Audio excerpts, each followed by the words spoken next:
Voilà, donc je vous laisse avec Arnaud, on va parler musique. Musique et son. Eh bien, bonsoir à toutes et à tous, ravi de vous rencontrer ce soir. Voilà, je vais vous expliquer un petit peu comment j'en suis arrivé à devenir aujourd'hui musicothérapeute et sonothérapeute. En fait, j'ai commencé assez jeune le piano, vers 7-8 ans, ainsi que le solfège, ça c'est moins marrant. Et après, j'ai essayé un petit peu la batterie, toutes des choses comme ça, voilà, pour me petit à petit rentrer dans la musique. Et mes parents avaient un goût pour la musique déjà prononcé. Et en fait, malheureusement, vers l'âge de 12 ans, en fait, j'ai été atteint d'une maladie qui m'a en fait obligé à être hospitalisé dans un des hôpitaux de Lyon, donc un hôpital pour enfants, donc qui m'a permis de croiser des enfants malades, des enfants qui étaient vraiment dans cette dans la difficulté aussi. J'ai pu ressortir quelques semaines après. Mais en fait, suite à mon adolescence, j'étais parti pour aller dans les étoiles. Enfin non, c'était pas ça que je voulais dire. Pour être astronome, j'étais un peu féru des sciences. Et donc j'ai commencé à faire des études scientifiques pour devenir astronome et étudier un petit peu certains chercheurs, certaines idées qui étaient naissantes, notamment naissantes ou d'autres, parce que Einstein c'était pas très naissant, c'était un peu ancien, mais j'avais beaucoup aimé lire un petit peu ce qu'il a pu faire, et donc notamment son équation qui nous parle d'énergie et de masse, comme quoi tout a une sorte d'énergie du moment qu'il a une masse. Et ça, c'était venu par la suite résonner en moi, donc suite à mon travail au niveau thérapeutique. Et donc j'ai fait 2 années de sciences un peu tout mouillé de chaud. Une de mes profs m'a dit « Mais Blandin, qu'est-ce que vous faites en sciences ?» Et là, j'ai vite compris qu'effectivement, ce n'était pas forcément mon chemin. Donc j'ai décidé, au bout de 2 années d'études en sciences, de quitter la science pour partir en musicologie, donc terrain un peu plus connu. Donc j'avais continué un peu le piano, puis le chant. Et bizarrement, j'ai... Une dame qui m'accompagnait tout à l'heure disait « Il n'y a pas de hasard ». Et je ne sais plus qui c'était.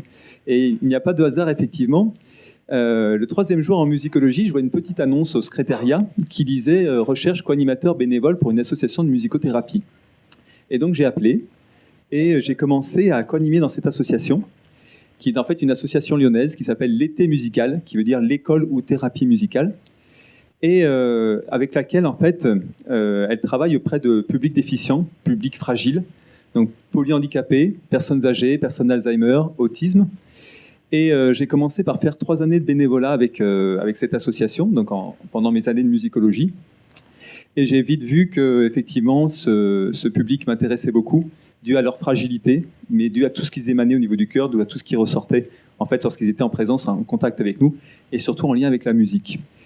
Et donc, ce qui fait que suite à cette licence de musicologie, je ne me voyais pas bien tenter un CAPES pour devenir prof en collège. Je ne sentais pas la fibre.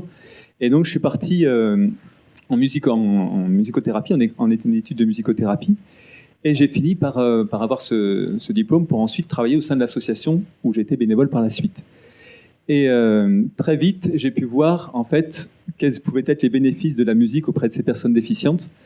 Et que malgré la fragilité qu'elles pouvaient montrer, en fait, c'était étonnant de voir quelle force et quelle beauté ils pouvaient montrer lorsqu'ils étaient en train de jouer de la musique et quel plaisir ils pouvaient avoir lorsqu'ils avaient un instrument en main ou lorsqu'ils se mettaient à chanter. Et là, pour moi, ces personnes que l'on dit handicapées, porteuses de handicap, pour moi, n'étaient plus du tout porteuses de handicap. C'était des personnes comme vous et moi, qui avaient vraiment une beauté intérieure, qui était vraiment vivante à 100%. Et la musique révélait tout ce qu'elles avaient en elles et tout ce qu'elles pouvaient en fait montrer à l'extérieur d'elles. Autant de pouvoir s'exprimer pour des personnes qui n'avaient pas la parole, exprimer leurs émotions. Donc j'ai fait mon mémoire auprès d'enfants autistes. Donc ces enfants-là, qui pour ceux que j'avais en tout cas n'avaient pas la parole, par la musique, ont vraiment des moyens de communication et d'expression qui est très très fort. Et c'est vraiment très touchant de pouvoir travailler avec ces personnes-là et d'être en relation avec elles, parce qu'il y a vraiment un monde en eux qu'ils arrivent à exprimer par le biais de la musique. Et ça, c'est vraiment quelque chose de très très beau, justement. C'est cette beauté-là qu'ils arrivent à faire voir en eux, même s'ils n'ont pas la parole, même s'ils n'ont pas des moyens de communication comme vous et moi. La musique permet de transmettre ça et de travailler... non, j'aime pas le mot travail, excusez-moi. Permet de transmettre ça et de partager ça avec toutes les personnes qui nous entourent. Voilà, donc depuis, ça fait maintenant 2005, 2006, ça fait 14 ans que je travaille avec cette association, donc l'Été musical, donc au sein de différents instituts. Et voilà, donc chaque séance, c'est une magie. et révèle des potentiels, de la beauté que peut en fait révéler ces personnes en face de qui nous sommes, avec qui nous jouons de la musique. Pour ça, à chaque fois, je leur dis on va travailler, non, on va jouer. Je préfère ce mot-là aussi. Et en fait, voilà, pour des personnes, par exemple polyhandicapées, qui peuvent avoir vraiment des grosses difficultés motrices, le plaisir du jeu, le plaisir de vouloir entendre un son qui est juste l'émanation du geste qu'ils ont fait, vont leur permettre de dépasser leur capacité motrice, d'aller plus loin dans ce qu'ils sont capables de faire d'habitude, et de faire comme un travail de kinésithérapeute, mais où justement là, le plaisir et la récompense qui permet d'aller plus loin dans ce que l'on peut faire d'habitude. Et chaque fois, c'est toujours un vrai bonheur de voir certaines personnes qui ont vraiment des handicaps très très lourds aller jouer de la guitare, gratter les cordes, appuyer sur le piano, avoir des grands sourires à l'entendre des sons et être toujours en contact avec la vie. Pour moi, la musique, c'est vraiment la vie. Et c'est ce qu'ils arrivent à décrire par ce biais-là. Et ça, c'est vraiment un cadeau. Donc, je travaille aussi auprès de personnes âgées et personnes Alzheimer. Et je ne sais pas si vous savez qu'une des dernières mémoires qui reste aux personnes Alzheimer, c'est la mémoire de la musique. Je ne sais pas si vous saviez. Donc en fait, c'est la mémoire procédurale qui est donc cette dernière mémoire qui est la mémoire du geste, où est présente la mémoire de la musique, où justement les chansons qu'ils ont pu apprendre à l'âge de 20 ans, 25 ans, ils vont pouvoir s'en souvenir alors qu'ils ne se souviendront pas de ce qu'ils ont mangé à midi ou de ce qu'ils ont fait hier. Donc c'est une mémoire, la dernière mémoire qui leur reste, et c'est par ce biais-là qu'on peut arriver à rentrer en relation et à vraiment être en lien par le biais de la musique. Et ça, c'est vraiment quelque chose de très très fort et de très très positif. J'ai eu une dame dans un institut qui... En fait, je leur ai passé une valse de Chopin et je me disais, ça les fera danser, ça les fera bouger, on verra si ça répond. Et d'un coup, une des dames s'est mise à sangloter et à pleurer. Je me suis dit, mince, qu'est-ce qui se passe ? C'était pas la bonne musique qu'il fallait mettre. Et elle me dit, en fait, ça me rappelle mon voyage en Pologne avec mon mari. Donc une dame Alzheimer quand même bien touchée. Et elle s'est souvenue de tous les souvenirs qu'elle a pu vivre pendant ce voyage en Pologne. Et tout est remonté, j'en ai des frissons en reparlant, tout est remonté, donc aussi bien des souvenirs que des émotions. Et ça a été vraiment quelque chose, un gros cadeau, qui a permis pour elle de libérer des émotions, de libérer des choses qu'elle portait en elle. Et en tout cas, qui a pu témoigner de tout l'amour qu'elle portait à son mari. Et ça a été vraiment un grand cadeau. Donc ça, c'est un des exemples qu'on peut vivre par le biais de la musicothérapie. Il y a deux types de musicothérapie, la musicothérapie active et l'autre musicothérapie un peu plus réceptive, ou bien la sonothérapie. Donc voilà, la musicothérapie en tout cas peut servir à ça. Il y a moult exemples depuis que je travaille avec ces personnes déficientes ou fragiles qui peuvent être dites par le biais de la musique, mais c'est quelque chose qui est vraiment très très fort. Et les émotions sont toujours vraiment très présentes dès qu'on est en contact avec eux. Et j'aime souvent à dire, on parle très souvent de handicap mental pour ces personnes. Et des fois, c'est pas forcément un mal, parce que très souvent, ils sont beaucoup plus dans le cœur que nous sommes nous. Et donc, ils nous le renvoient très fortement. Et ça, généralement, ça peut être très délicat la première fois qu'on croise ces personnes porteuses de handicap. Et c'est pourtant très, très beau et très fort lorsqu'on est avec eux. Voilà, d'autres exemples peut-être. Ça me reviendra peut-être tout à l'heure. Mais voilà, donc en fait, depuis 15 ans, en tout cas notre association intervient dans une 50aine d'instituts dans la région lyonnaise, et on essaye d'apporter cette harmonie, ce développement au niveau psychomoteur, au niveau cérébral, donc qui peut aider vraiment à différentes choses pour ces personnes fragiles et déficientes. Et c'est vraiment quelque chose qui, en passant par le plaisir du jeu instrumental et musical, en fait leur apporte beaucoup. Et ça, c'est vraiment un cadeau. Alors, une autre partie que j'utilise dans les séances, c'est ce qu'on appelle la sonothérapie, ou la thérapie par le son. Et là, en fait, c'est le travail autour de la vibration et de l'énergie du son.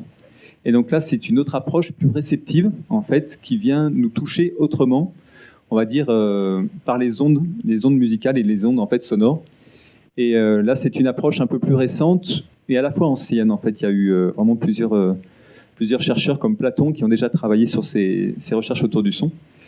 Et là, en fait, c'est juste que le son va venir nous toucher au niveau physique ainsi qu'au niveau énergétique. Et en fait, les sons vont venir travailler sur nous et permettre de libérer des différentes choses, des blocages énergétiques, des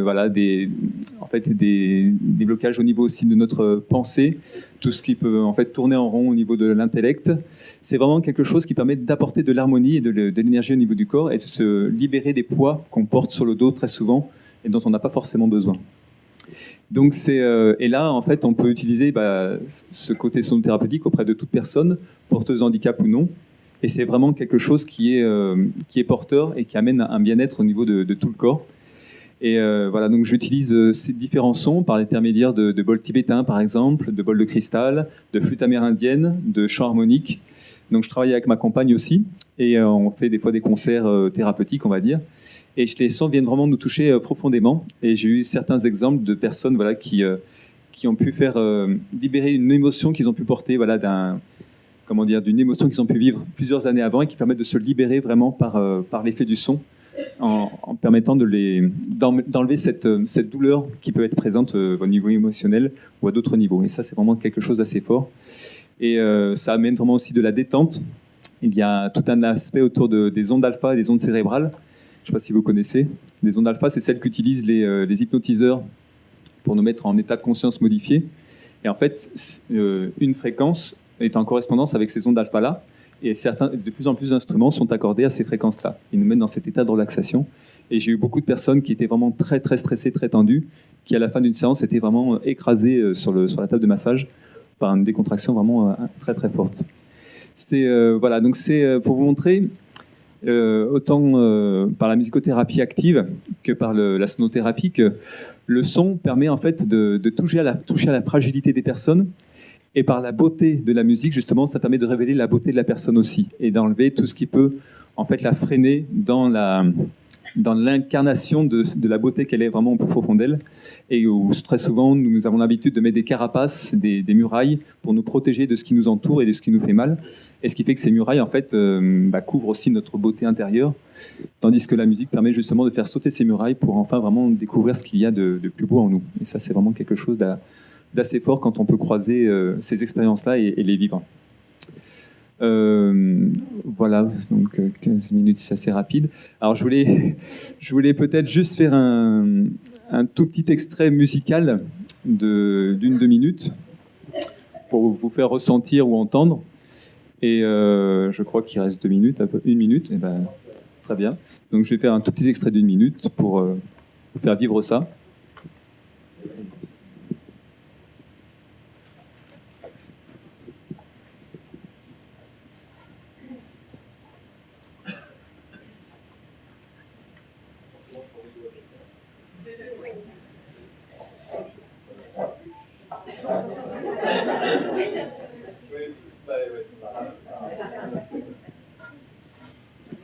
Alors si vous souhaitez, vous pouvez fermer les yeux pour être plus ressenti.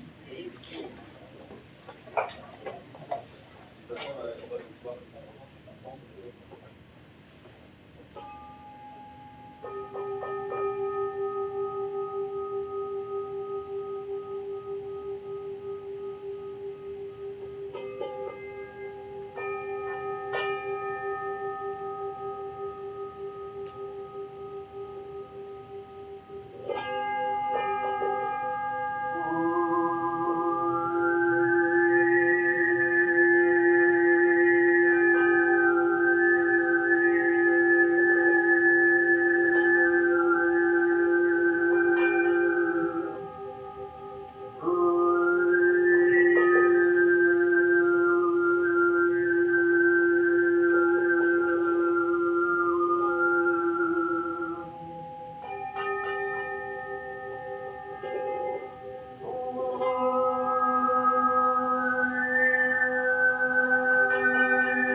Merci Arnaud. Alors, on a le temps de prendre quelques questions pour Arnaud.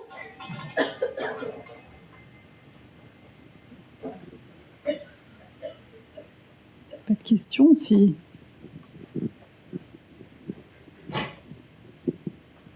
Bonjour, merci. En fait, tu dis que c'est assez récent, mais pour moi, je ressens quelque chose d'assez ancestral, en fait, dans ce son-là, et d'assez chamanique. Enfin, je ne sais pas quel adjectif employer. Du coup, je voulais juste avoir ton explication là-dessus. En fait, c'est récent en Occident, mais très ancien dans tous les autres peuples du monde. Vous n'entendez pas sans... Oui, je disais, en fait, c'est récent en Occident, mais c'est très ancien dans tous les peuples du monde, que ce soit le Tibet, que ce soit les chamans russes ou tous les autres peuples qui sont plus de culture ancienne. Donc voilà, c'est récent d'un côté et ancien de l'autre.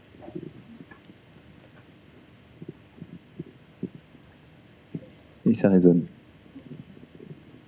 Est-ce qu'il y a d'autres instruments que les bols tibétains ? Oui, effectivement. Donc, il y a toutes sortes d'instruments au niveau de vibratoire, au niveau son thérapeutique. Il y a aussi des bols de cristal, des flûtes amérindiennes, des didgeridoo, des bâtons de pluie, donc des carillons aussi. Donc, il y a toutes sortes d'instruments différents. Ça marche souvent bien avec les cadeaux, les violons, les instruments qu'on connaît. C'est ça, avec les instruments occidentaux. En fait, il y a moins ce côté résonnant. Donc, on est plus dans un côté mélodique et donc plus rationnel. Que là, on est vraiment dans l'instrument intuitif, où là, c'est le côté vibratoire qui va jouer. Donc, là, ce sont des instruments autres qu'occidentaux, justement. C'est une autre vibration. Ça veut dire que les instruments occidentaux, enfin, contrairement aux occidentaux, sont des instruments qui sont à vibration contenue. C'est un peu ça. Ils sont contenus et en fait, ils ne sont pas forcément aussi aux bonnes fréquences, au bon diapason. Donc, il y a tout un travail aussi au niveau des fréquences.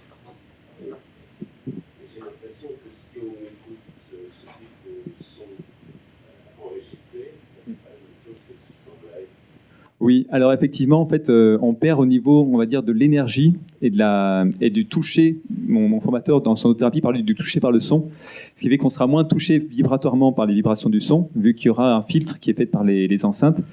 Mais les fréquences agiront de tout de même, mais c'est plus l'intensité sonore, vibratoire qui là sera moindre par un enregistrement, effectivement. Mais en tout cas, on peut le ressentir quand même. Oui. Oui.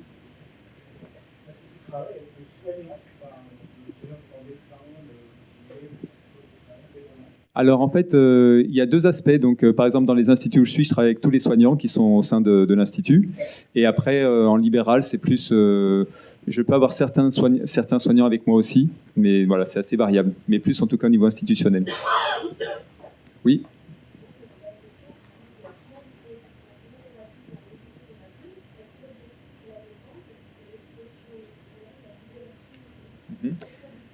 Eh bien, en fait, c'est un peu tout ça. Il y a un petit peu tout ça qui vient être touché. Donc, le côté expression de soi pour des personnes qui n'ont pas la parole, le côté ressenti des émotions pour justement libérer des choses qui sont en nous, le côté détente par les ondes alpha, par des instruments très, très libérateurs et apaisants, le côté harmonisation pour des parties de notre être. Il faut savoir que chaque cellule, chaque organe, en fait, a une fréquence de résonance propre. Et au fur et à mesure du temps, par la fatigue, par tout ce qu'on vit, ça se désharmonise et on peut arriver jusqu'à la maladie si ça va trop loin. Donc, on essaie de réharmoniser aussi. Donc c'est global.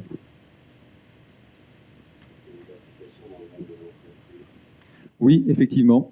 Donc aujourd'hui, vu le stress qu'on vit dans nombre d'entreprises, en fait, on peut arriver avec ces instruments à travailler sur la détente, vraiment sur le relâchement. Donc ça se fait beaucoup maintenant dans des entreprises pour apaiser, pour mettre ou créer de l'harmonie entre les personnes. Oui, oui.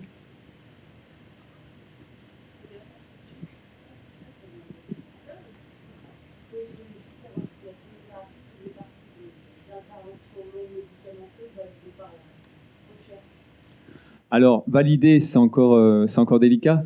Là, j'ai créé avec une collègue justement un laboratoire des statuts d'un laboratoire d'expérimentation pour justement essayer d'aller plus loin. Mon formateur avait des travaux qui étaient un petit peu anciens à mon goût et donc il y a les chercheurs de l'époque en fait étaient dans les années 50-60 sur les effets de la sonothérapie et je pense qu'il manque encore un tout petit peu aujourd'hui pour valider ça. Donc il faudrait aller plus loin. Mais en tout cas, il y a des travaux qui ont été faits, notamment sur la cymatique, qui est en fait la visualisation des ondes de forme suivant chaque fréquence. Et donc ça, c'est des travaux scientifiques qui sont aujourd'hui reconnus.